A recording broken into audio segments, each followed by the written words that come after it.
Before we begin, we have Father Chris from Sacred Heart that's going to come up to the podium and lead us in prayer, and then we'll have our Pledge of Allegiance. Father? In the name of the Father, and the Son, and the Holy Spirit, amen. Almighty God, we are grateful for this beautiful day that you have given to us. We're grateful that we can get up again and serve you. We are grateful for the gift of rain that we needed in the last week. And we ask you that you share with us the gift of wisdom, the gift of compassion, that as good stewards of the gifts that you have given us, we may serve and make good decisions for our community. In Jesus, we pray that through Christ, O Lord. Amen. Thank you.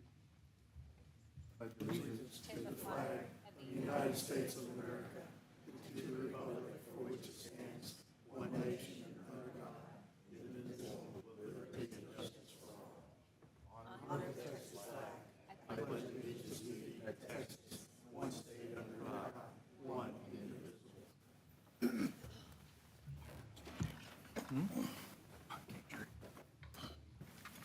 I'll let the minutes reflect we have a full quorum, all members present in the court. Agenda item number 3, do we have any public comments? Number 4, we have our certificates and completions award. We'll read into the minutes.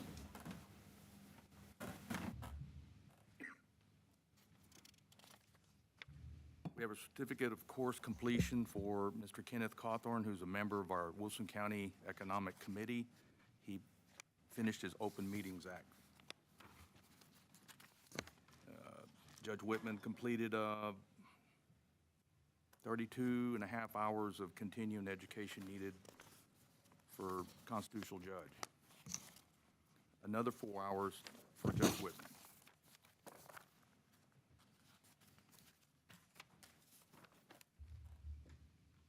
I have a couple of proclamations that need to be restated, but we're not going to go read the whole proclamation, although we need to note that Wilson County is on both of those. The first one is a proclamation declaring and renewing a state of disaster in certain number of counties based on the existence of serious drought conditions that pose an imminent threat of widespread and severe damage, injury, and or loss of life or property. And the original proclamation is listed on here, so we'll submit that into the minutes. We have another proclamation renewing the disaster proclamation concerning border security.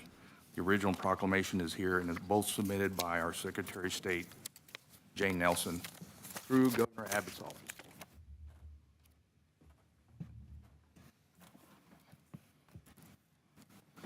Agenda item number 5, 5A, discuss and take action on Association President Betty Frazier's request for formal use of the courthouse lawn for the 80th Annual Floresville Peanut Festival from October 9th, 2024 to October 12th, 2024. Ms. Frazier, are you here? Yes, you have the podium, ma'am. Good morning, and thank you. First of all, we would like to thank the county and the Commissioners Court and the judge for all of the help and support that you give the Peanut Festival Association every year, and particularly the generous hot funds designation that was awarded to us this year to help us with our 80th Peanut Festival celebration. So we could not do this without your help and support, and we just want you to know we greatly, greatly appreciate it. And I would like to request the formal use of the courthouse lawn for the 80th Peanut Festival, October 10th, 11th, and 12th, and parking lots for the carnival setup, use, and teardown from September 29th at 5 p.m. until October 14th at 5 p.m. The actual dates of the carnival that is open to the public is October 10th, 11th, and 12th. And I see we left that accidentally off on the agenda, so I'll entertain the motion here to also include what Ms. Frazier has asked for the carnival setup and breakdown. I'm sorry, did you say September, or did you mean October, whenever you? No, October? It's September 29th. September It's usually 29th. The Sunday before the festival, the carnival The will have to carnival come comes. in and start setting up, so it would be September 29th. All right, Commissioners, I'll entertain a motion.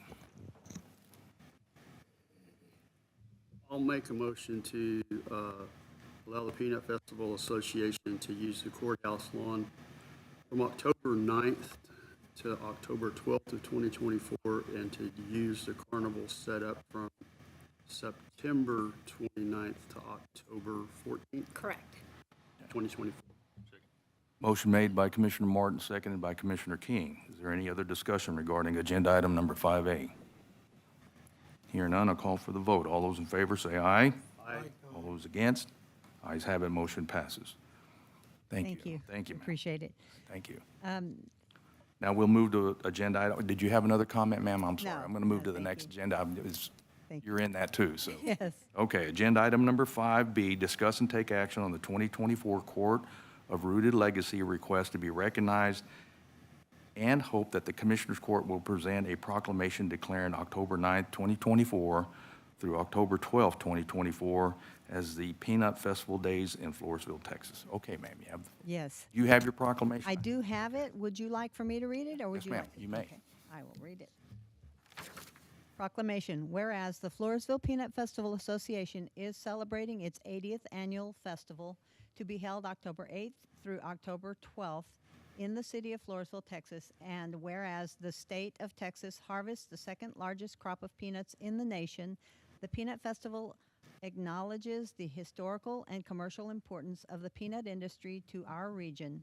And whereas the Peanut Festival is a grand celebration that not only recognizes the importance of the peanut to Southwest Texas agriculture, but also raises money for scholarships. And whereas the citizens of Wilson County are invited to enjoy this annual festival and attend the main events, including the Floresville Peanut Festival Parade at 10 a.m. on Saturday, October 12th, and the Big Street Dance held that evening. And whereas Saturday's activities also include arts and crafts displays, various musical entertainment, food booths, washer tournament, and a carnival and fun activities for the whole family. Now therefore be it resolved that the Commissioners Court of Wilson County recognizes and proclaims October 8th through October 12th to be Peanut Festival Days. And we call upon the people of Wilson County to participate and enjoy the special festivities. All right, Commissioners, I will entertain a motion to accept the proclamation. I'll make a motion that we accept the proclamation declaring October the 9th, 2024 through October the 12th, 2024 as Peanut Festival Days in Floresville, Texas. Motion made by Commissioner Paradola, second by Commissioner King. Is there any other discussion regarding agenda item number 5B? You said the 8th, but we have 9th on our And it's actually is the 8th. I think it was a typo on the agenda, so it's. typo on the the, okay. 12th. And So we'll- I believe that's what the proclamation says, Ms. Brady. I'll amend my motion to be October the 8th through October the 12th. Okay, Thank so you. noted on the amendment. Any other discussion? Hearing none, a call for the vote. All those in favor say aye. Aye. All those against? Ayes have it, motion passes. Thank you. All right, we'll send it down the line for signature. We got one more to go. Okay. Agenda item number 5C. Ms. Hannah Doogie will be representing the Floresville Peanut Festival Court to the Wilson County Commissioners Court. I just take this as information only, right? Yes, and Hannah's not here, so I'll do the introductions myself, and I'll allow our royal court to introduce themselves, if they could come up here.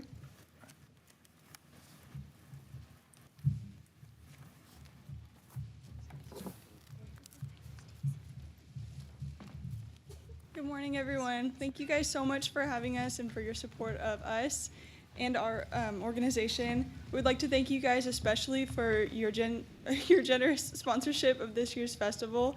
My name is Madeline Bingham, and I'm Queen-elect of the 80th Annual Floresville Peanut Festival Court of Rooted Legacies. Hi everyone, I'm King-elect Maddox Cantu. Hi, I'm first runner-up Princess-elect Macy Talley. Good morning everyone, I am Prince-elect Tyler Moots. Good morning. I'm Princess-elect Desiree Cordova.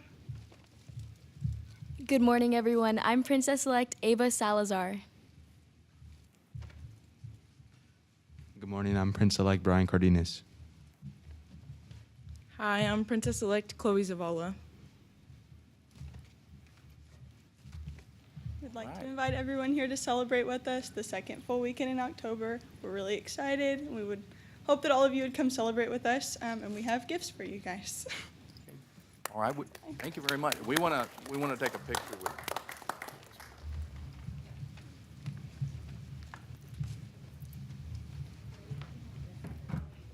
And we'd like to take a picture if we could.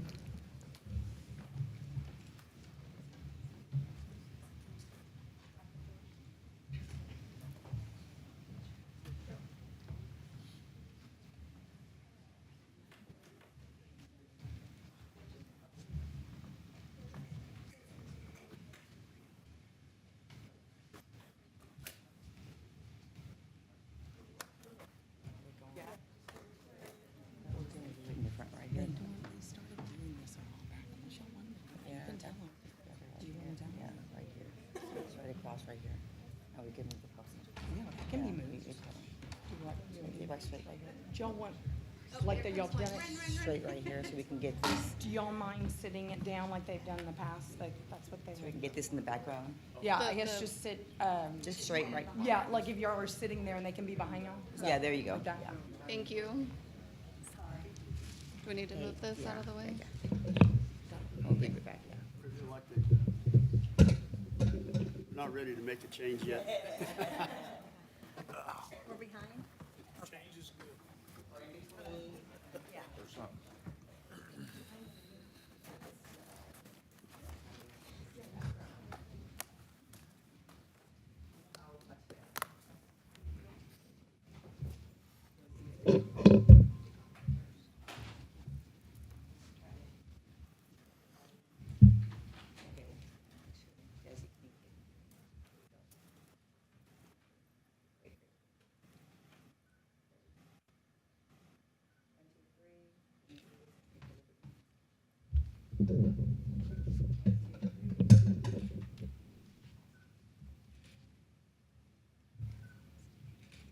I got some more cell phones here.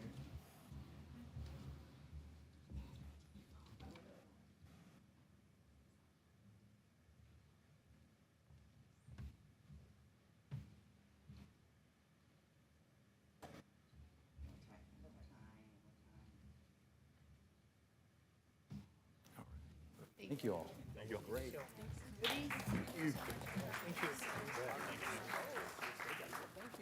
Thank you all. There's no denying your moods. Thanks for taking like your mom. Golden, doesn't make a difference what else is in the film. It's just like your mom. Ms. Frazier, thank you. Ma'am,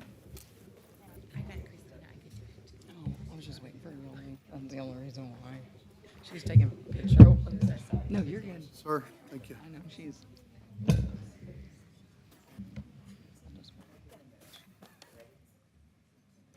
So is this one your side? No, tall one over there. Thank you, guys. It's mine. She's such a cutie. Congratulations. We move to agenda item number 6, discuss and take action on PDO Board Atascosa request for Judge Stella Saxon to be the at-large member on that board. I'll entertain a motion for agenda item number 6. I'll make a motion that we appoint Judge Stella Saxon to be a member at large on the PDO board. Second.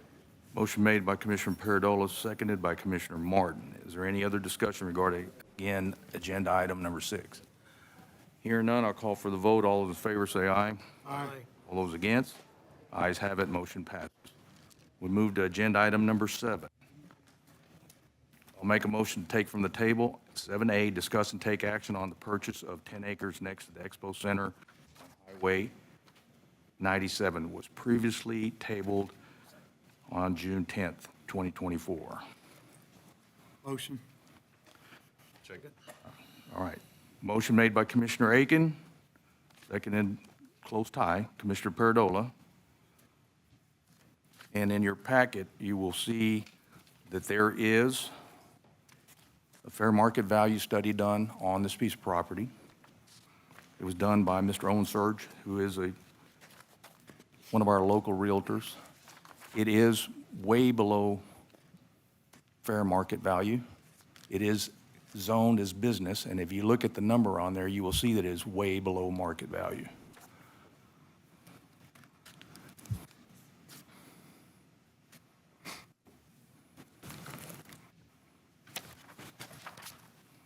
I have a question, Judge. Is the donation back to the county? Okay, so let's talk about that right now. That was discussed in executive session. That's an in-kind donation that does not go in a contract. The Banings are very giving people to this community, very giving. The reason they're selling at this very low price is the very reason why we're here today, is to talk about that piece of property that will benefit this county and our youth. Way below market price. And we discussed a subject in open court that was discussed in executive session. So I'll remind you all, commissioners, if that's going to be the case, then we'll start holding all our business in open session and not in executive session unless otherwise told to me by the county attorney. That's why we go into executive session. They have no obligation, the Banings have no obligations to do this in-kind donation. As a matter of fact, they wanted to keep it secret, but it's not a secret anymore. So they have no obligation for that in-kind donation. I have no doubt that they'll carry through with it, but it does not go into a contract. That was a gentleman's agreement to us. And I reiterate again, the Banings are very giving people. This piece of property is worth a lot of money. As a matter of fact, we have bought 2 maintainers this year. They cost more than this piece of property, each one of them. A maintainer is going to break in about 10 or 15 years or less.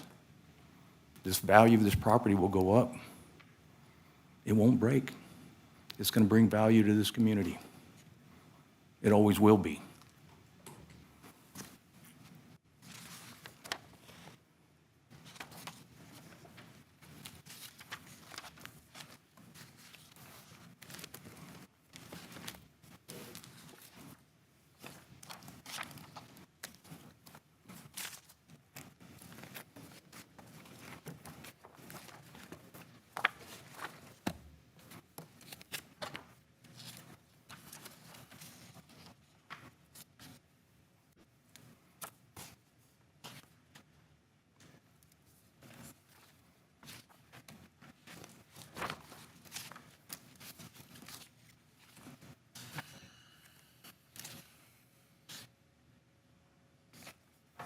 Judge, I make a motion to purchase the 10 acres next to the Expo Center off of Highway 97. In the amount of $270,000? Yes, $270,000. In the amount of $270,000 as per the contract. I'll second it. Motion made by Commissioner King, seconded by Commissioner Aiken. Is there any other discussion?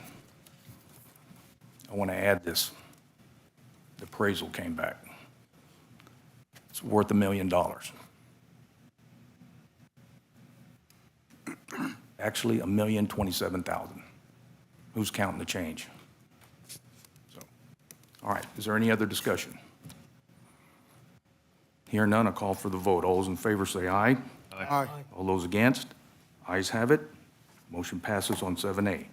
We move to 7B, discuss and take action on the sale of property behind Ray Del Taco on Highway 97, previously tabled on 6/10/24. I need a motion to take from the table. Motion to take it from the table. Second. Motion made by Commissioner Aiken, seconded by Commissioner King.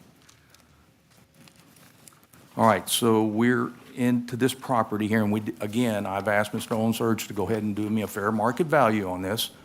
Originally, I believe it's Mr. Hernandez that owns the restaurant, and we came up with a price. He offered $10,000 for the property. We countered with $15,000. He accepted that until after I went and had the due diligence done on this piece of property. It's worth $6,000. It is absolutely worthless to the county. It has no use to the county, zero use to the county. So I want to ask that the court reconsider that $15,000 and bring it down to his original offer of $10,000, which is still above the market value of it. He employs a lot of people in his restaurant. He pays his taxes. And again, I want to reiterate, this piece of property is worthless to the county. We would never use it for anything. It's just a small strip behind his restaurant that he's going to make a drive-through. I did ask him about the easement possibility for us to have a secondary, and it can't work because that whole spot's going to be used for his drive-through. Yes. So I'd ask that we consider it at his original offer price at $10,000, which is still above fair market value that was quoted to us by our realtor. I'll make a motion that we accept his original offer of $10,000 for this small tract of land there behind the Ray Del Taco on Highway 97. Second. Motion made by Commissioner Peredola, seconded by Commissioner King. We have any other discussion regarding 7B? Just getting the paperwork redone. Get the paperwork, okay. All right, there's no other discussion. I'll call for the vote. All in favor say aye. Aye. All those against, the motion passes. Move to agenda item number 8. We have Mr. Ray Herrera, our Veteran Service Officer, Wilson County Veteran Services, to give our third quarter strategic plan and review with one testimonial guest speaker. You have the floor, sir. Good morning. Good morning, Judge. Good morning, Commissioners. That's a little close. We're here today for the quarterly strategic planning review for third quarter 2023-2024. Next slide, please. As of right now, I have only 7 cases still open in the last fiscal year. Oh, let me go back. Our mission, bridging our gap between military service members, veterans, dependent benefits to maximize entitlements. Next slide. So, as I said, it's only 7 cases left in last fiscal year. I think last time I was here, there was 15. This is just the VA sitting on some claims that are taking a long time. It might be the specific case or maybe where that case is being adjudicated at throughout the nation. Next one, constituents assisted by precinct, total of 410. Now, these are just constituents that resulted in action. This is not somebody calling me and just getting information. This is a 41% growth from the second to third quarter. Broken down by precincts, I will say precinct 4 is my lowest within the precinct. Precinct 0 is going to be constituents outside. These are going to be constituents bordering survivors' benefits and death of a veteran. Number of form and claims by precinct. Forms, I got 890. And claims, 2,092. Forms, we have a 44% growth from second to third quarter, and claims 47% growth from second to third quarter. Last time I was here, I talked about the Wilson County Veterans Barbecue Throwdown.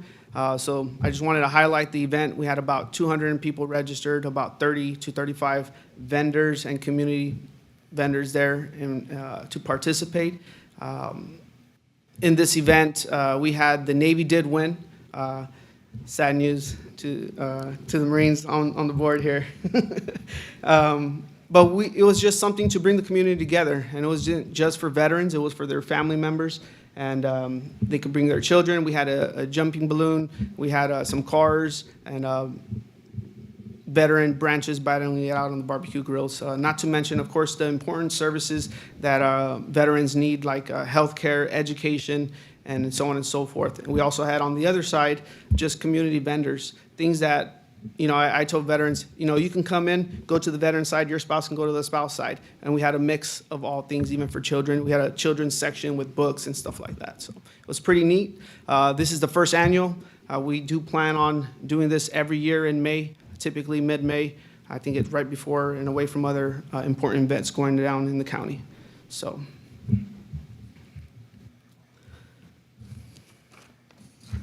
Number of constituents by contact. So again, this has resulted in action, 43% growth, 408. And then on the other end, this is just by phone calls, 153, emails, 94, in person, 250, faxes 1, unspecified. This is just a matter of me documenting it. So some error in my documentation will come out as unspecified.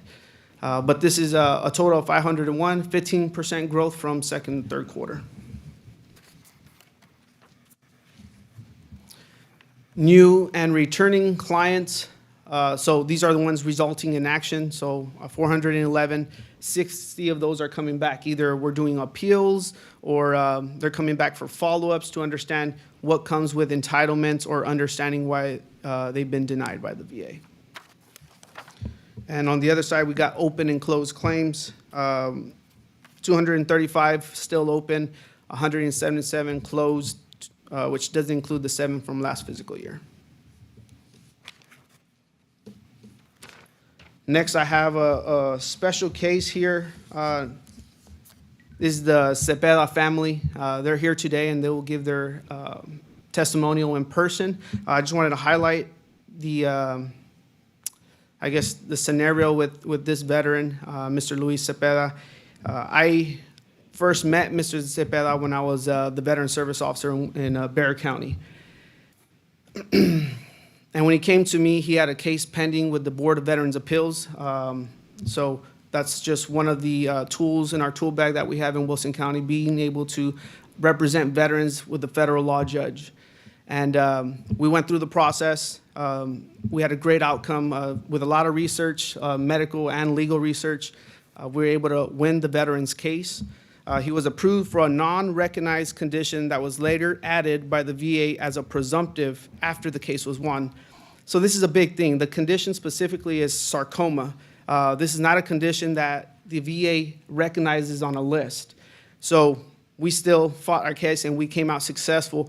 Now, the big thing about this, I'm not going to say it was my case that set the precedence, but I do feel that that case contributed to, I believe, 6 or 4 months later, that was added to an already big existing condition for Vietnam veterans. So that is a sarcoma, very good case. I've had a couple of them after the fact. But again, I want to highlight the BVA experience that we have within Wilson County. I have a couple of those pending here within our county now. And we'll see the results in the later in the future. They found out about me. I got to assist them. I briefly found out about the success. We never got to have a follow-up. And they found out about me because they saw our marketing that we invested in the Veterans Barbecue. And that was with KSAT. We came on an interview talking about the Veterans Barbecue. And Mrs. Cepeda reached out to me. She's like, "We saw you on TV." She's like, "I've been trying to find you ever since you left." And this is 3 years ago. And they didn't forget. They didn't forget the services that they received. So I wanted to bring them in here to talk about, they told me a lot of kind words. I want the county to understand what great of the value of the BVA hearings, how important they are. And that's probably the highest scale of VSO can exhaust within their toolbox. Unless you're at the Court of Veterans Appeals, which is a group of federal judges. So without further ado, Mrs. and Mr. Cepeda.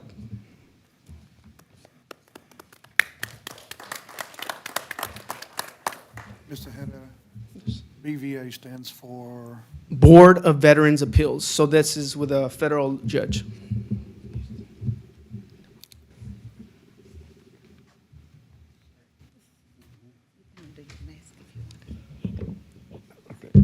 Good morning, gentlemen and ladies. I got a bad sore throat. But no, I can't do this. He gets his way. The reason I can't do it is because I'm sick. And anyway, I want to back up Mr. Ray and just point out something for him that I want you guys to know about him. I want to, my name is Cepeda, Luis A. Cepeda. Thank you, Mr. Raymond Herrera, for this opportunity to come and speak concerning with my claim. The VA in 2013, I was diagnosed with squamous cell carcinoma cancer of the sinus, which is a rare sinus. I came to Mr. Herrera for assistance, Mr. Herrera took much interest in my case as my disease was rare and difficult to prove. Mr. Herrera did very extensive research and went beyond the proof to prove my case. As a result, like he mentioned, of his hard work, we won our case and I was awarded my benefits. So I feel we have opened up doors for all other veterans. Floresville is very fortunate to have Mr. Herrera working to assist veterans in the community. Thank you all for your time. Appreciate it. And he's now fighting another cancer, the same type of cancer, but it's pancreas. So now we're with the Thank battle. you for your service to our country. Thank you for your service, sir.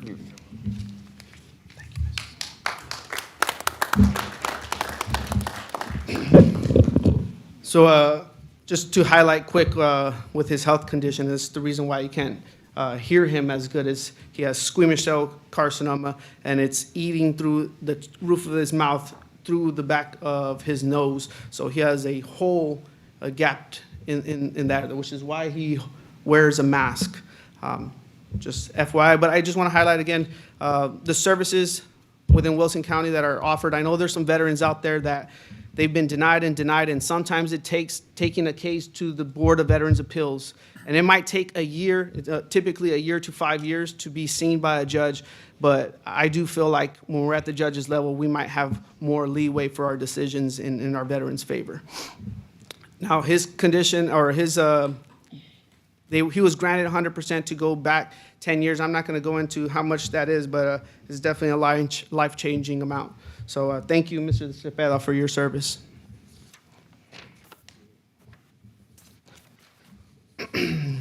Return on investment. So for the third quarter, fiscal year 2023 to 2024, we have a $1,235,419.82. This is 101% growth from second to third quarter, exceeding the budget year to date by 1,456. That exceeded amount for the budget, the reason why I really put that in there is because when I first started, I didn't know where to put my goal. I started with the budget that the office is working with, but since then, this has been the product. I do see that we might see maybe a slower trend within that growth in the coming years, just because the services are going to be given, and we might not be able to grow as much as how much we're going to see veterans, I guess you can see, but we'll see in the future. So goals for this last third quarter, one of the big one was the first annual Wilson County Veterans Barbecue. I think we invested in a lot, and we saw a lot of good outcome because of it.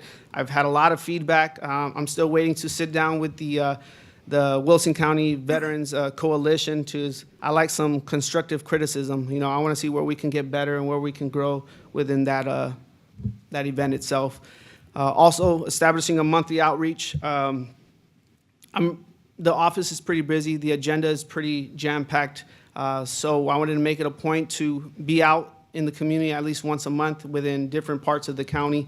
Cup of Joe with your county VSO, that's what the event is called. And just so you can ask questions in person, and if we have time, maybe I can service you right then and there. Accurate documented growth services rendered as needed.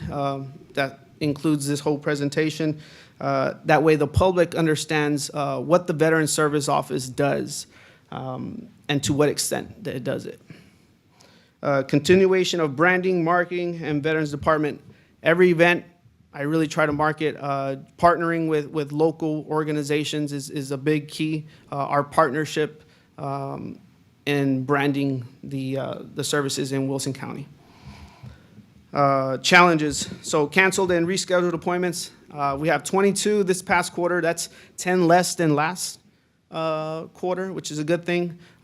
Just one thing is answering calls. If I'm in an appointment or on a phone call, of course, I can't answer a call, so I have to return voicemails, which is just a challenge in itself. I look in the future that at one point we will have somebody to be available to answer a phone call at all times during working hours. Long processing times for survivors and dependent benefits. We have a lot of, again, as I highlighted earlier, VA is kind of sitting on dependent and survivor claims. I don't know why. I do know previously dependent claims were or misplaced, should we say, not lost, within the VA system, but we're talking about thousands of claims for dependents. So I believe that contributed to the wait times of now. I think they're making sure that everything is getting reviewed correctly and not just breezed by. But we do have a delay in survivors and dependent claims. So the vision moving forward, some things haven't changed. Self-sustaining, streamlined Veteran Service Department, just seeing how we can get better every day and every quarter, and just trying to implement those things as time passes. Department opportunity for growth in manpower, that is something, again, just like answering phone calls, having somebody there to answer the call anytime somebody reaches out is very important. As a veteran myself, and especially offering those services. Department ability to offer more accessible resources.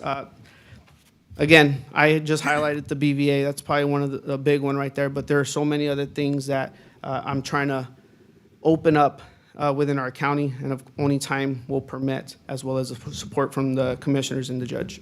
So that is the end of my presentation. Any questions, commissioners, judge? Ray, you're doing a fantastic job. Judge, may I make a comment? Yes. Please. I just wanted to, a couple of weeks ago when we were in Washington, D.C., we met with the Department of Labor, and one of the persons that was in our meeting was Frances Weaver, and she's the Assistant State Director for Texas. And I asked her if she happened to know, I didn't think that she would, being in Washington, but if she had happened to meet or know Mr. Herrera, and she did, and she said that she had nothing but wonderful things to say about his work and what he's done for Wilson County, and we were there seeking funding, specifically perhaps for our Veteran Services Department in terms of finding jobs. I know that's one of his future goals on his list, but I just wanted to share that he's being recognized in Washington, so very good job. Thank you. Ray, I want to talk about that barbecue a little bit, because you said the Navy. Let me remind you that the Marines are the Department of the Navy, so we have an unfair Still advantage won. over the Air Force, and as Chief King says, Top King says, it just happens to be the men's department of the Navy, so. We'll take it. Winning is winning. It's the only one you get. You know, We'll put some more strict they guidelines go for everywhere next with one. the Navy, so, Most definitely. yeah. Any more questions, commissioners? All right, well, thank you guys so much for your time. You guys have a wonderful day.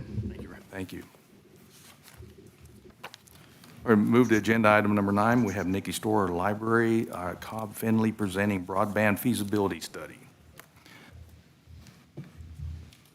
Good morning, everyone. Good morning. So earlier this year, Ms. Nikki Storer came to us, and Cobb Finley became contracted with Wilson County to develop a broadband feasibility study. Next slide, please. So my name is Jacob Triska, and I am a project manager at Cobb Finley. I've been with the company for about 6 years, and with me we have Isabella Rainier. She's a project engineer also on our team. Cobb Finley is a Houston local engineering firm. Take care of any kind of civil engineering needs, from utility coordination to underground engineering and right-of-way. There's local offices in San Antonio and San Marcos, but we are from the Houston office, and that is where our broadband team is located. Next slide. So as far as our contract, our scope of work included 3 main sections. that we use to develop a broadband feasibility study. Essentially, that is a needs and gaps analysis, a network design strategy, and an implementation strategy. The needs and gaps analysis is basically, in terms of broadband infrastructure, what is there and then what is missing. So what kind of fiber is underground, what kind of tower infrastructure is in place, and then because of that, where are there people in need that still need access to high-speed internet? From there, what we try to do is determine various solutions to try to fill the gaps. A lot of it takes into account the stakeholders we met with, what the data is saying, who the local internet service providers are, and just try to figure out what makes the most sense to fill those gaps. And then implementation strategy is, now that we have this plan, how can we turn that into a reality? Broadband is expensive, and it takes communities like yourselves to figure out different business models to make it make sense for how your county is set up. So we try to weigh all of those options and figure out a plan in place. Next slide. A lot of this broadband information is very technical, so if you have any questions at all, feel free to interject. There's also a lot of acronyms, and I'll try to go through them. But essentially, the FCC is in charge of everything broadband for the country. There's different definitions for what they consider ready for the future, something that's good for now, and that is served. And then anything that needs to be more future-proof, needs upgraded, needs to be modernized, would be considered unserved or underserved. There's different definitions that specify what that is based on different internet speeds offered or what technology is offering that internet service. But for now, as far as the next few visuals that we have, we're just kind of showing it by served and underserved. So this right here, what you're looking at, all of these are addresses which include residential and business addresses. This is what the FCC is registering as a served address. And this is about 12,000 addresses and it comes out to about 59% of the county. So as you can see, a lot of it is more northern and in the city areas. Next slide, please. So the red and the blue on this one represent the unserved and underserved addresses. This is about 8,500 remaining addresses, or about 41%. And this is essentially what the FCC recognizes as inadequate service in a way. So this, from just a data perspective, is what the FCC sees as a need. But as we go more into this, we've found different stakeholders or different data that suggests it is really not this much of the county that is in need. So next slide, please.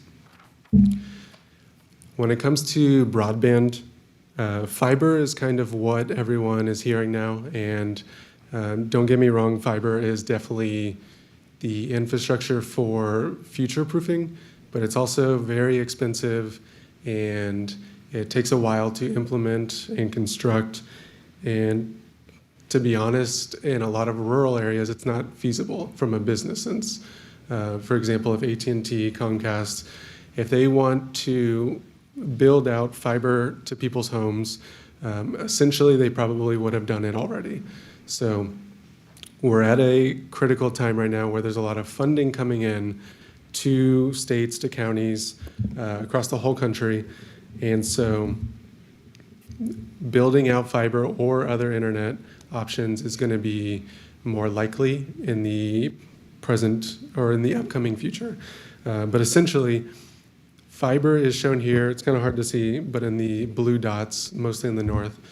And then there is coaxial cable in this Floresville area, and then a lot of fixed wireless infrastructure everywhere else. Fixed wireless is going to be what is likely most feasible and best for a place like Wilson County. Essentially, instead of it being hardwired to your home directly, it is shooting some different spectrums from towers, and you receive the signal at your home. That type of service is still future-proof for now, and it's still great. And overall, that's probably what we think is going to be best to serve a lot of the rural residents of the county. So, next slide.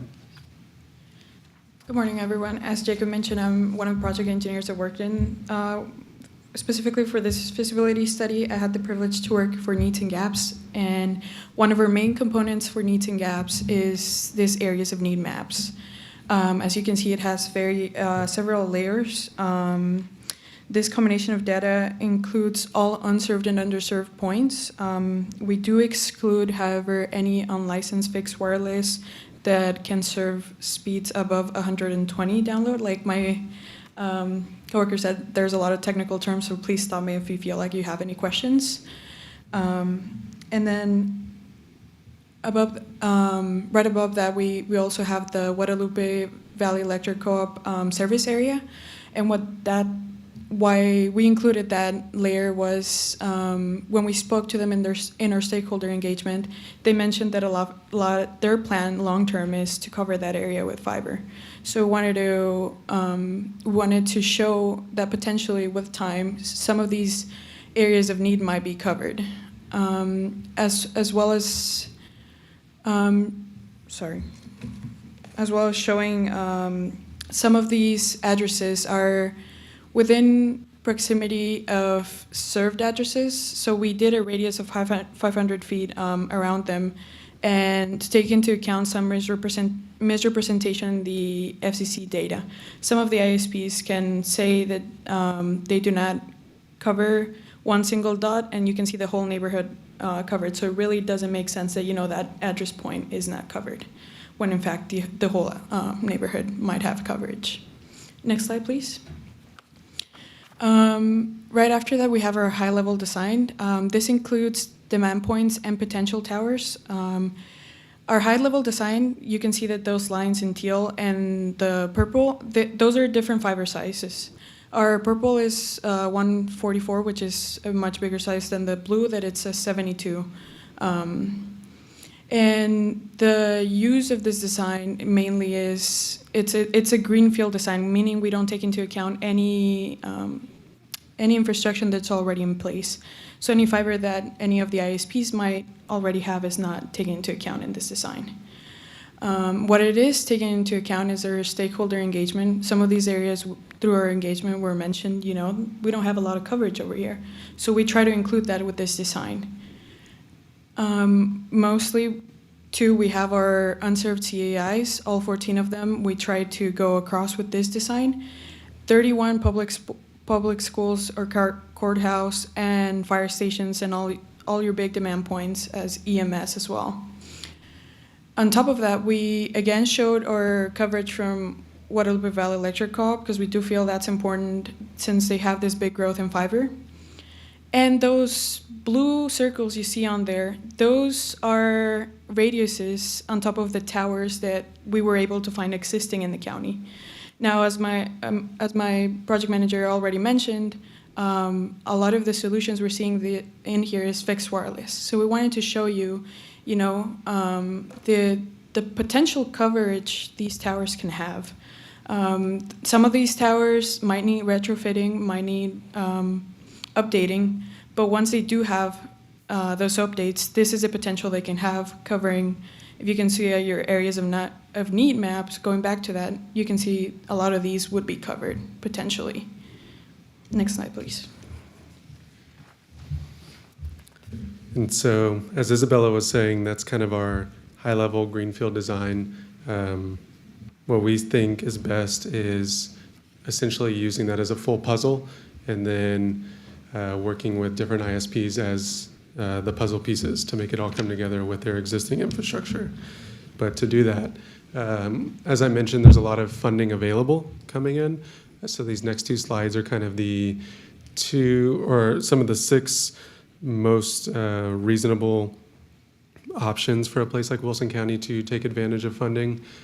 This first one, Texas Proposition 8, this was voted upon last November by the state and it was passed. So this is essentially an additional $1.5 billion going just to broadband. And the main program across the entire country is the BEAD program, which is the second one, which is the Broadband Equity Access and Deployment Program.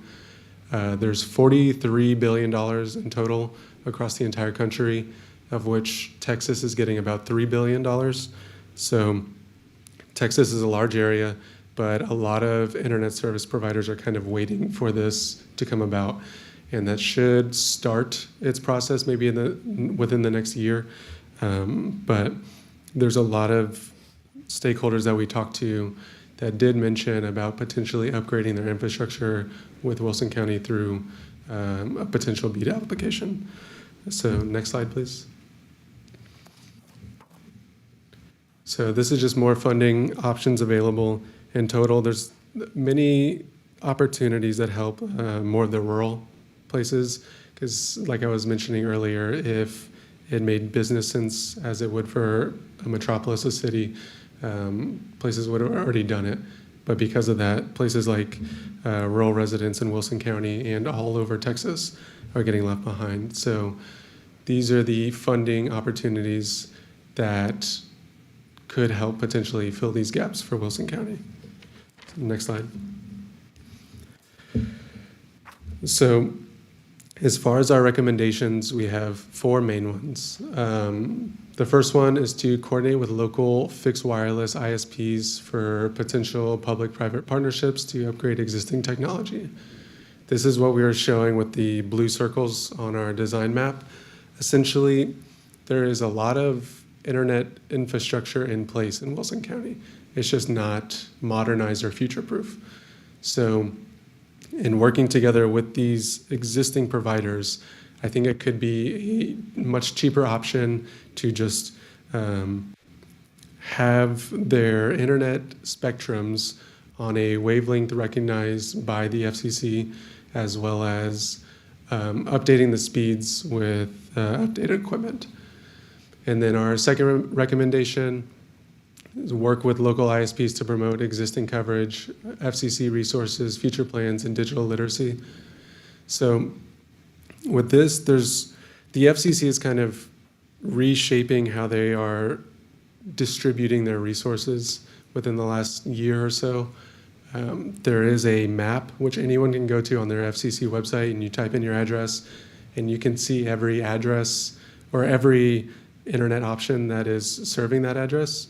There's a lot of resources like that on their website that I believe are not publicly shared by the FCC. So working with these providers to provide access to these resources that a lot of residents may not be made aware that they exist.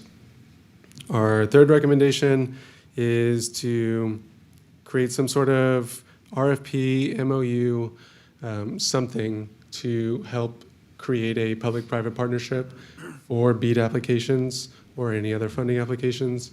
As I mentioned, there were providers that mentioned they were wanting specifically to fill in some gaps in Wilson County, but they want to do it through the BEAD process. And the BEAD application gives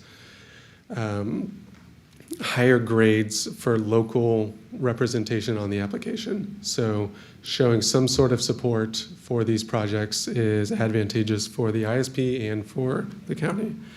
And then finally, number 4, apply for the competitive funding. This is mostly going to be on the ISP side.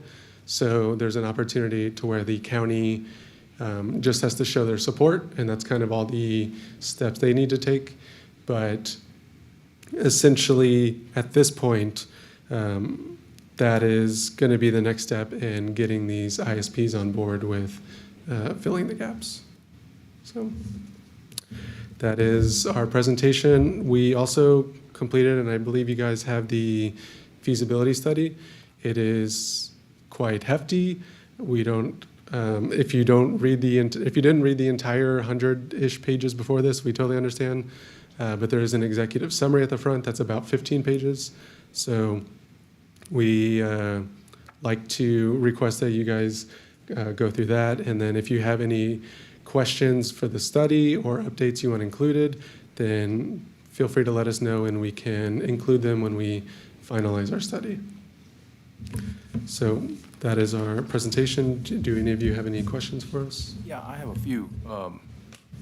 First of all, Nikki, thank you, because you were after one of those meetings, we couldn't be there all the time. Commissioner Martin, we're on that committee. We had other things going on. We appreciate you. So you mentioned fixed wireless. Yes. That's slow, isn't it? It doesn't have to be. And they are upgrading their technology now to where a lot of the speeds that are being offered here are about 25 megabytes per second in the download speed, but now they're getting up to 400. So the requirement to be considered served, so that green map from earlier, that is 100 download speed and 20 upload speed. And that is at least the goal for now. Because once we get to there, then we know a lot of this infrastructure will be more future-proof and more future-ready. So the goal is this fixed wireless that exists just to upgrade their equipment. So, I mean, looking at your maps, I'm just going to cut to the chase. You know, we're expecting and anticipating an explosion here in about 2 years with the oil field. We're sitting under the Pearsall Shale, and this county is going to grow tremendously with businesses. We're trying to get industry to come in as well for jobs here. And that was one of the things they asked for is high-speed internet. Are we okay with bringing them in now? What do we tell them? Because it looks like we're delinquent. So the oil fields are more central and eastern, is that correct? Yes. Because it's more regional. West. Okay. So like we were saying, the GVEC coverage area, that is great for anything fiber related. The rest is going to be more fixed wireless. But if there are oil companies coming in, then that is something that may make more business sense to those internet service providers that think it's just, I guess, without the oil here. So I say that because we're not too far away from that. Our county next to us is Bear County, and now they're having a major Home Depot distribution center built there, and they required that. And we can't entertain those types of businesses into this county unless we provide those services that are needed. Right. And I think fixed wireless is going to be that solution for most of the county. I just want to make a reminder, we funded this through our ARPA funding, so it's not our study, and we needed this study. Thank you. Yes, Nikki. Come on up, ma'am, if you're going to.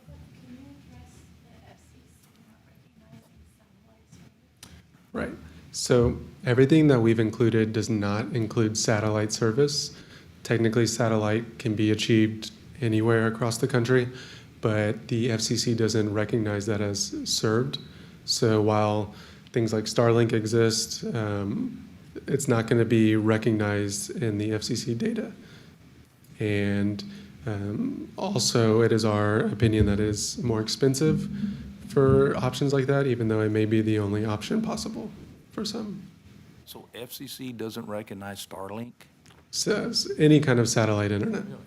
Wow. It may be in your report, but I think 3 of our communities are served by Rise Broadband now. And so, you know, the cities, once again, are able to take and bolster companies to come in and do the work. The rural setting, not so much, because not enough customer base and spread out too far. The good thing with Rise is they are one of the fixed wireless providers. So if you remember the blue circles on their map, that can be like an estimate of their coverage. So having that option is what makes it more feasible for the rural residents away from the cities, because the coverage can extend much further as opposed to a direct wire into someone's home. So they do fixed wireless as well, because it's. Correct. But they're one of the providers that their fixed wireless is at a spectrum that is unrecognized by the FCC. So technically it's showing as unserved. So upgrading that spectrum would make it recognized. But we removed it from our areas of need map because it is still achieving those speeds. So that's where it gets tricky. It's achieving it, but technically it's unserved. So it's great you made these recommendations, but which one do you think is the most viable for us to get internet service to more people in the county? So I think it would be all of them. I think it's kind of more of like a process, if you think about it. But number 1 and number 2 do not really require financial effort on the county, if at all. It's just kind of promoting the resources that are available to residents that may not know they exist. And so that's what, if you look at number 2, digital literacy, that's a term that they use to kind of suggest in a way, the education level of this very technical thing. And so the further this technology advances, the further the gap may increase. And so getting kind of everyone on the same page for now is a big first start for that. Does that answer the question? Well, maybe, yeah, maybe okay. I can elaborate, because it kind of sounds like we're on the same thing, Commissioner. I wanted to get clarification from you. So you are suggesting, number 3, that the county go out for an RFP for an ISP for the county and then apply for grant funding. So my question to you is, what kind of financial obligation does going out for an RFP for an ISP put the county in prior to applying for funding for broadband for the county? What does selecting an ISP for the county commit the county to doing with that provider? So like I mentioned on the BEAD application, it is advantageous for ISPs to select a county like yourselves because it creates more points basically on their application, showing that partnership. But what we are trying to do and what we do in some counties, in that instance, it may turn into more of an MOU as opposed to an RFP. But in those, we don't expect the county to pay anything. It's just going through that process and showing the support. It may mean advancing permitting, trying to do things more on that regard. But as far as financial obligation, the ISPs are going to be the ones making money off of this. And so if you have funds available, that'll always make it more competitive. But ideally, we're not recommending the county pay for. So if we select an ISP for the county, is that obligating the county to use that provider for future broadband purchasing for the county? Is that what selecting an ISP would be doing for the county? So And the reason I'm asking is because the RFPs come out of my office, so I'm trying to understand what are we seeking from an ISP? What are they going to do? So it could be just Wilson County has partnered with ISP X to submit a BEAD application to fill in the gaps, essentially, from a high level. That can be it. If I can also add, I think mostly the RFP can be, the county can use it towards its advantage in saying, hey, we have these 2,728 addresses. How many of these are you proposing to cover, right, potentially to an ISP? So I would say an RFP, as we've seen in many of our RFPs from the county side, it could be your support for that grant opportunity for those funds. But then you guys also have the option, being the county, towards like what are going to be the benefits towards our county. And that's something you guys would be able to delineate in this RFP. And also, we did mention to Ms. Nikki, if our assistance is needed at a later time for this process, we also work with this RFP process. Yeah. But then also to add one more thing to that, we know GVEC wants to go after a BEAD application already, and because they are the local electric co-op, we've worked with other municipal areas before that have selected multiple responses for awarding. So in this unique situation, because of the co-op and their coverage area, we would recommend selecting multiple providers in case one of them cannot cover a lot of the areas of need. Okay, and that's the point I was making. Okay, thank you. In the north, yeah. Where their co-op is. That's it. Correct. Right. So, yeah, so just in summary, you're saying if we have it written while, during the processing of our application, that we have already done our part in securing internet service providers for our county, that makes it for more points on our application. Yes. Got it, okay. Yeah, because I guess right when we hired y'all, whatever that was, 6 months ago or whatever, 7 months, whatever it was, we had one that came to us that wanted to do an MOU, and I don't even remember who that was anymore. But that's what you're saying that we need to do is it's really not an RFP. It's just kind of like a notice saying, hey, we're looking for internet service providers that want to come to Wilson County and expand their service. And so we have this now to show them. Right, more like an RFQ than I guess it would be for. Yeah. Yeah, and so then we developed that, and so they basically would apply for most of these grants. We're just there Correct. to support them and say, it's another box to check, I guess, on that grant application. Correct. Any other questions? Yeah, thank you for your time. Agenda item number 10, discuss and take action on a request to use courthouse lawn area for the 4th of July employee celebration. Also request to close courthouse business hours at 11 a.m. on Friday, June 28, 2024, for employees to bring families to enjoy a picnic on the grounds. Employees must attend in order to be paid for a full day work. Department heads may plan to have essential services remain open to serve the public during this time. So it's basically this little picnic that we had last year. We'll have it here on the lawn again for the employees and their families. And my understanding, it's all by donation, so we're good.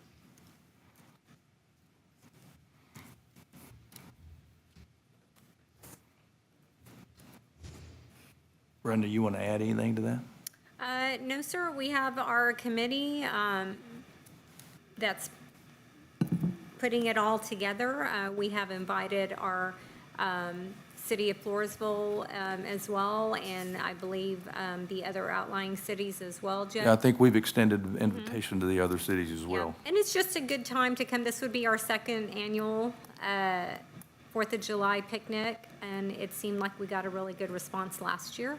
And so it's all coming together, and you guys cooked last year, so we're looking forward to that again. I'll entertain a motion on agenda item number 10.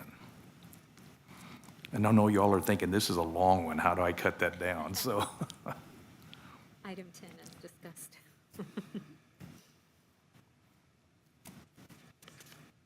How about make a motion that we read into the minutes exactly as the agenda item is listed? that'll work. Cheater. That is, Okay, motion made by Commissioner Aiken, Second. seconded by Commissioner Paradola. Is there any other discussion on agenda item number 10? Hearing none, I'll call for the vote. All those in favor say aye. aye. All those against, the motion passes. The ayes have it. All right, we move to agenda item number 11. I think he might have set a precedence on that now, so. We have Ms. Brenda Trevino, our county auditor, discuss and take action on appointing Don Barnett, Wilson County Tax Assessor Collector, as a designated officer to calculate the NNR and the VAR tax rates, and be responsible for updating the property tax database per tax code 26.04C. Yes, thank you, Judge. Tax Code 2604C requires the Commissioners Court to designate an officer each year. This is going to be the third year, I believe, that we're having to do it. And each year, for the previous 2 years, you've appointed Ms. Dawn Barnett, and so I wanted to make sure and get it on the agenda as we move forward in our budget process. You're not you're smiling now. You weren't smiling a little while ago. Yes, and this is for the calculation, so she does a phenomenal job, and it's every year the tax rate calculation worksheet grows. It started out, 20-something lines and then went to 80-something, I think, last year. And so she plugs in all of the data based off of numbers that she receives from my office and the taxing entities, and then we come up with our no new revenue and voter approval tax rates, so that way we can use those numbers when determining the county budget. I'll entertain a motion, Commissioners, on agenda item number. Doesn't want to do it, then we're in trouble. You have any objections, ma'am? You do? Okay. I didn't know it was an option, really. Well, they could designate one of the commissioners, but I'm not sure they wanted that You don't on their want one of plate. us doing it. I'll read it out this time since there was All right. a little pushback on the last one. Are you making the motion, sir? I make a motion All right, sir. that we just accept Mrs. Barnett to be our designated officer to calculate the NNR and VAR tax rates and be responsible for updating the property tax database per tax code 26.04, section C. Second. Motion made by Commissioner Aiken, seconded by Commissioner King regarding agenda item number 11. Is there any other discussion? Hope you want it. Hearing none, I'll call for the vote. All those in favor say aye. Aye. All those against? Ayes have it, motion passes. Is your sidewalk completed in the back? All right, now we'll move to the next phase and get to your windows. We're going to take that one out. Okay. We have agenda item number 12. We have our County Sheriff, Jim Stewart, going to give us our monthly progress report.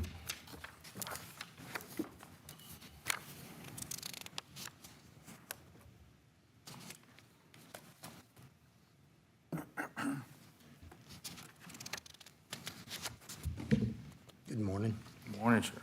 Okay, the month of May. As you can see in the month of May and the forms I gave in front of you there, we had a little rise in total calls for the month. We've been averaging about 1,500. We went up to 1,956 for the month of May, but still holding at about 1,500 calls a month for the year, which is pretty steady and causing them to be quite busy. Livestock calls, of course, we've been dry for a few months. Cows pushing on fences. Livestock calls went up in the month of May. Maybe they'll slow down a little bit now since we got a little rain for a couple weeks. Our animal calls, animal complaints, dogs, what have you, 34. We're averaging about 30 a month, so they're still holding about the same. Mental health calls, we're averaging about 20 a month, 20 to 25. They're holding steady. Arrests, we're holding about 30 a month, give or take, from patrol. Security checks, patrol buys, which are proactive stuff, we're running about 1,000 or so a month.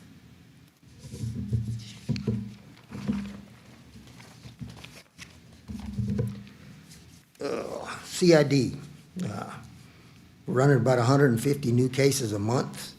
We're closing on an average of about 35. So needless to say, every month we get further and further behind on open CID cases. I've got a couple of things I'm going to address during our budget that might help with a little bit better with the closure part of this in the future. Juveniles, we, knock on wood, we haven't had too many juvenile-related cases, averaging only about 10 a month, so that's not too bad. Down at the bottom, it shows how the calls were cleared by arrest for unfounded. 15 of them are cases, no. A lot of them, 25 pending further investigation. A couple of them, they made a report, but they don't belong to us. OLS. They're averaging about 21 felony arrests a month, which is pretty good for two guys. We're out there working about 20 days a month, so they're averaging a felony arrest a day per work, and about the same as far as misdemeanors. Stopped about 172 cars. They assist patrol when necessary, when they get overloaded or if they got a major call. As you can see, they don't do that very often. It's only 10 times in the month of May. I will have to say that they've accounted for 16 undocumented aliens year-to-date, which is pretty good for us being this far away from the border, that they've managed to identify that many of them out here. I know they're here, but they're a little bit harder to find whenever they're this far away and they don't have the bulk that you have closer to the border. Any questions?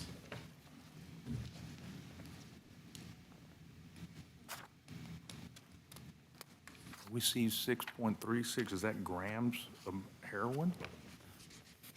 Is that on a OLS or?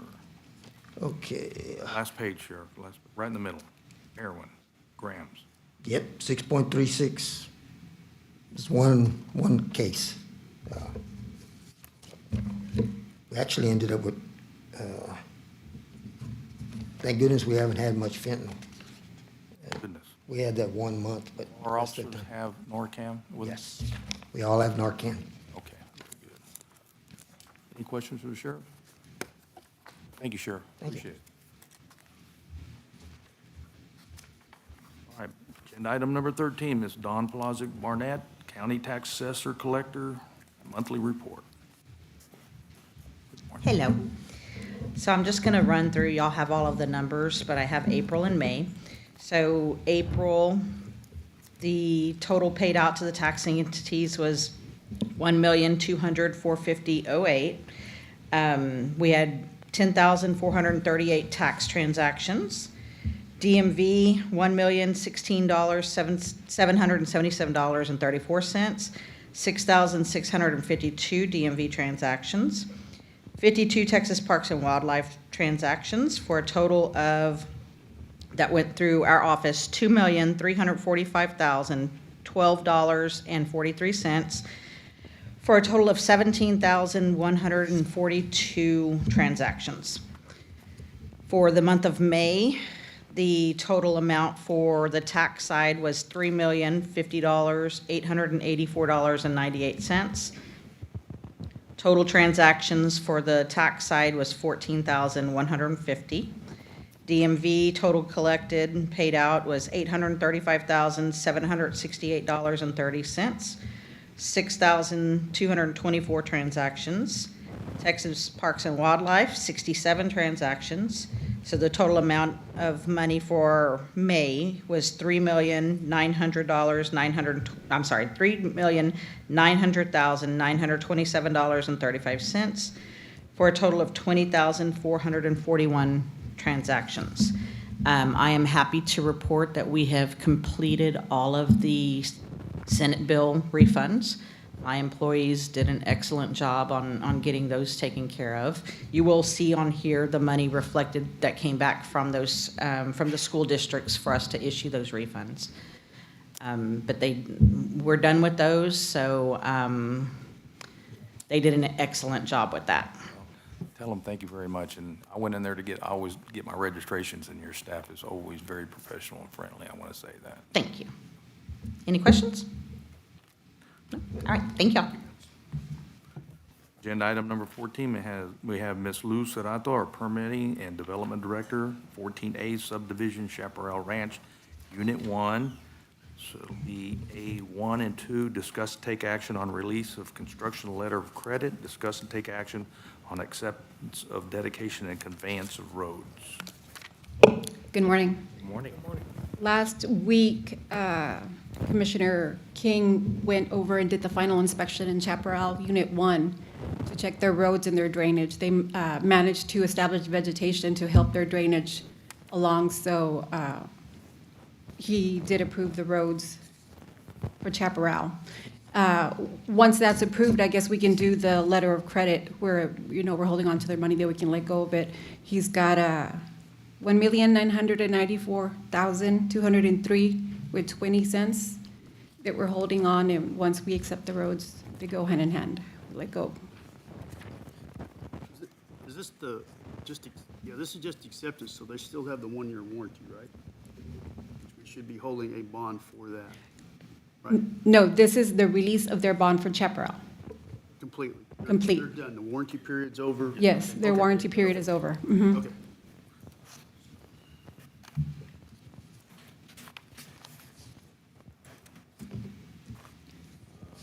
guess I'll make a motion to release the construction letter of credit for Chaparral Ranch Unit 1.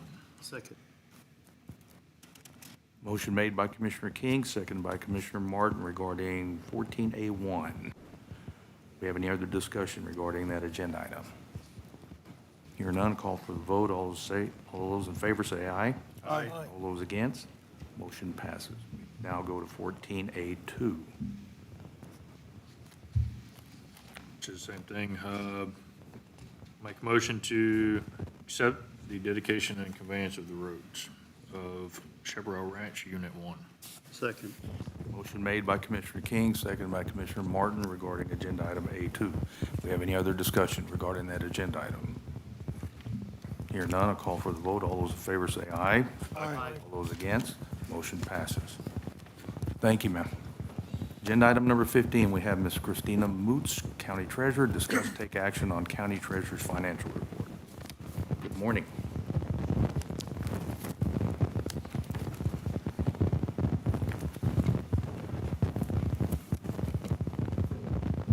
Good morning. In your binders, you will see for the month of May, the treasurer's report.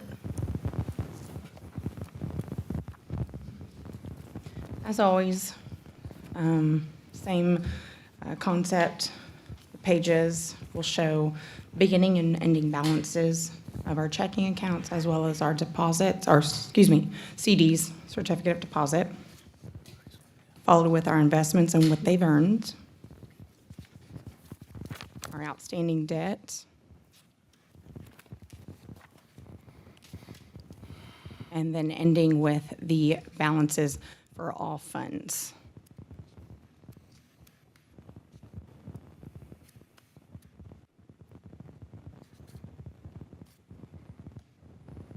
Did you figure out on the certificates of obligation where we're at on that? Where we're at on, Well, yeah, because we have no interest due, and wasn't this the 10th year? Is that completely paid? That was the question last month that you were going to check into. You know, Brenda? Because I don't think you were here when she did this last month. I don't. On the certificate of obligation, or are we done this year? That was my No, question. oh, no, okay. It goes through 2030.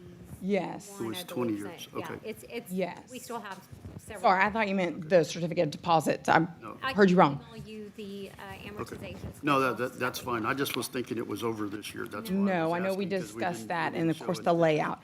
How I list it is just payments that we have made, and then if, obviously, you see the total made, and then what we still have remain listed on the top.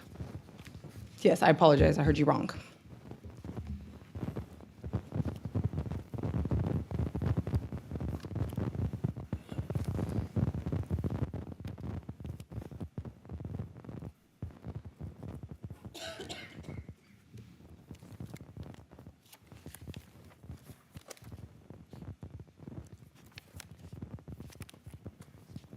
But if anybody has any questions, I'll be happy to answer. Judge, I would like to point out also, Christina did a good job at putting that $5 million that we got from the state for the EOC building into Texas class, because to date, that has grown by $157,000 just in interest alone. So that is additional monies that we will be able to utilize for the EOC. Great. Yes, and I did check to help us out a little bit, because the interest rates are still in the 5.3 range, or well, 5.4, but in some areas, Texas Pool, of course, and then Texas Class is still higher. I did get clarification as far as the ARPA. So right now, what we can do is move that as well into a account and start earning just like we did on the EOC. So we can. You don't need a motion for us to do that, okay. I agree. Anything helps, of course, just a little bit here and there. That's right. All right, Commissioners, I'll entertain a motion to take action on the county treasurer's financial acceptance.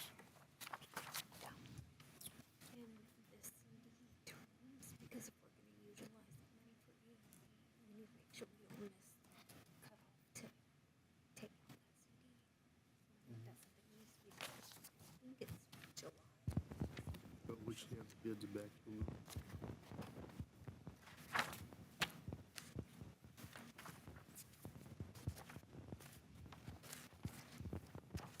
Make a motion that we accept the county treasurer's financial report. For the month of May. Month of May. Second.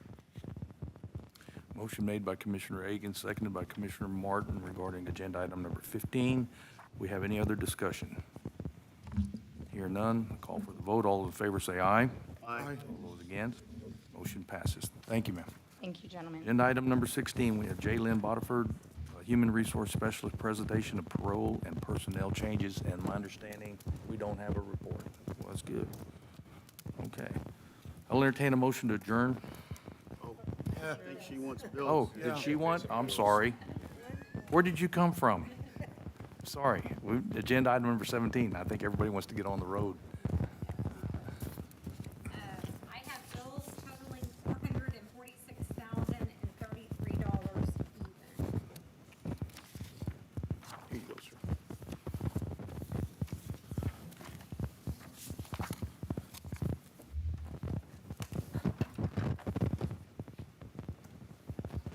And there is just one minor correction, which is not a dollar correction. It is just a description correction on page 11 of 15 for precinct 3 Road and Bridge, line 5004 to Kepp Chevrolet. That is for vehicle purchase, not repair. We've already updated the description to reflect.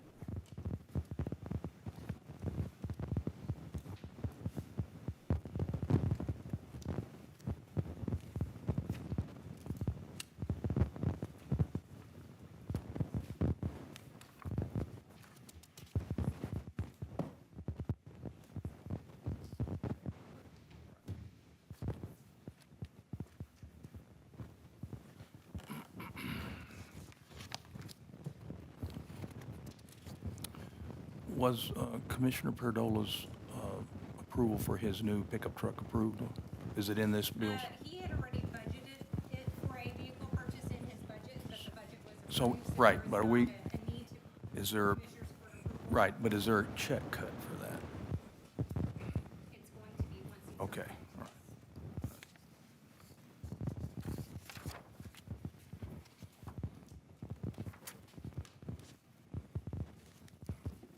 Is it still holding it on for you?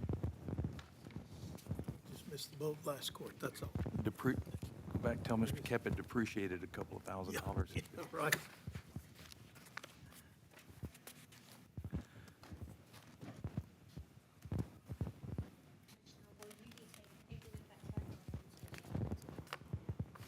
Mail it, 'cause I won't be, I'll probably pick it up Friday morning when I get back. So, y'all get it out as soon as you can.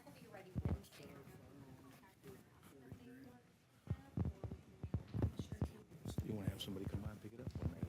You want somebody from there to come pick it up? Just mail it. I don't know if he'll send anybody. It's been this long. All right, Commissioners, I'll entertain a motion on 17 to take action on county bills. Make a motion that we accept the bills as presented. Second. Motion made by Commissioner Perdola, seconded by Commissioner Martin. Is there any other discussion? Hearing none, call for the vote. All those in favor say aye. Aye. All those against, motion passes. All right, before we adjourn, Commissioners, I know that we're all going to conference. I just want to say, please be careful going down. And let's try to learn something this week. So I'll entertain a motion to adjourn. Motion made by Commissioner King, Second. seconded by Commissioner Perdola. All those in favor say aye. Aye. All those against, we are adjourned.